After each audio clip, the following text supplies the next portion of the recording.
नमस्कार मित्रांनो, स्वागत आहे आपल्या किसान राजा युट्यूब चॅनलमध्ये. आपल्यासाठी घेऊन आले मोठी अपडेट. 20 जानेवारी नंतर कापूस बाजारावर वाढणार सीसीआय खरेदी, आयात शुल्क, हमी भाव या सर्व गोष्टींचा काय परिणाम होणार. 20 जानेवारी नंतर खरंच आता कापूस बाजारावर वाढणार का हे बघणं गरजेचं आहे. भद्रावती कापूस मार्केट असेल, सावनेर कापूस मार्केट असेल, अमरावती कापूस मार्केट असेल, काटोल कापूस मार्केट असेल, अकोट कापूस मार्केट असेल, या सर्व मार्केटमध्ये आता कापूस बाजारावर तेजीत येणार आहे.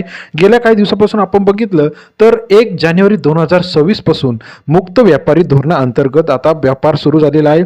याच्यामुळे जो का आयात शुल्क आहे याला 11% शुल्क लावल्यामुळे महाराष्ट्रामध्ये कापसाला जानेवारीपासून मोठ्या प्रमाणात बाजारावर मिळायला सुरुवात झाली आहे. कापूस बाजाराची सध्याची स्थिती काय आहे, इथून पुढे कापूस बाजार वाढणार का कमी होणार, आता हे बघणं गरजेचं आहे. गेल्या काही दिवसापासून आपण बघितलं जुलै पासून तर जे काही आपला डिसेंबर आहे यापर्यंत मुक्त व्यापार धोरण चालू होतं, परंतु आता 11% टॅक्स लावल्यामुळे अकोट असेल, अमरावती असेल, त्याचबरोबर हिंगणघाट असेल, या सर्व मार्केटमध्ये 8,400 8,500 म्हणजे जी काही सीसीआयची खरेदी रेट आहे, हमी भाव आहे 8,100 मध्यम आणि लांब स्टेपलसाठी, यापेक्षा सुद्धा जास्त बाजारभाव कापसाला मिळायला सुरुवात झाल्यामुळे कापूस बाजारभाव आपल्याला तेजीत पाहायला मिळत आहे. मनवत मार्केटमध्ये आपण बघतो आहे 8,300 रुपयापर्यंत कापूस बाजारभाव गेलेला आहे. तसेच इतर महत्त्वाच्या ठिकाणी सुद्धा 8,200 8,400 8,500 रुपयापर्यंत कापूस भाव गेला आहे.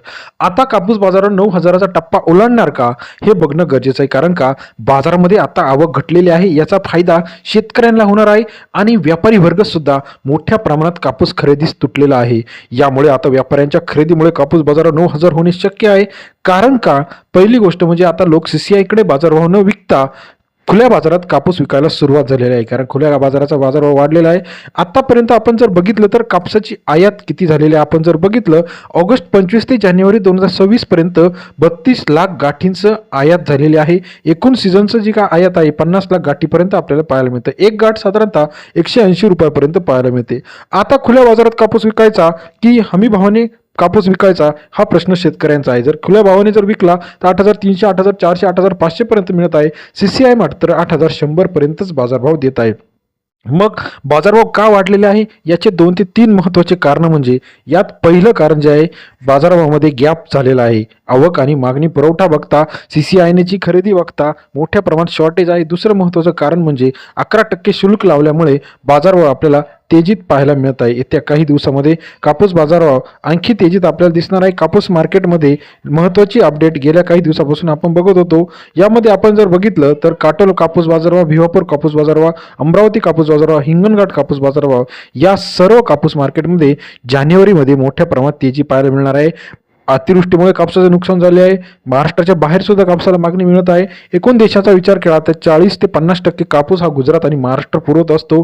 आता कापसाचे दर किती वाढणार हा प्रश्न शेतकऱ्यांपुढे. 9,000चा टप्पा ओलांडणार का? आपल्याला याविषयीचं मत काय वाटतं कमेंट करून कळवा. ऑगस्ट आणि 2025 पर्यंतची एकूण आयात बघता इथून पुढे आयात शुल्क लावल्यामुळे आयात थोडीशी कमी होताना दिसणार आहे. त्यामुळे बाजारामध्ये मोठ्या प्रमाणात तेजी आपल्याला पाहायला मिळत आहे. कापूस मार्केटच्या लेटेस्ट अपडेटसाठी चॅनलला लाईक, सबस्क्राईब, शेअर करा. आपण कापूस मार्केटचे रोजचे अपडेट अकोट कापूस बाजारावर, मनवत कापूस बाजारावर, हिंगणघाट कापूस बाजारावर, मनवत कापूस बाजारावरची अपडेट आपल्या चॅनलच्या माध्यमातून टाकत असतो. व्हिडिओ आपणास कसा वाटला कमेंट करून कळवा. अधिक माहितीसाठी बेल आयकॉन प्रेस करायला विसरू नका. धन्यवाद मित्रांनो.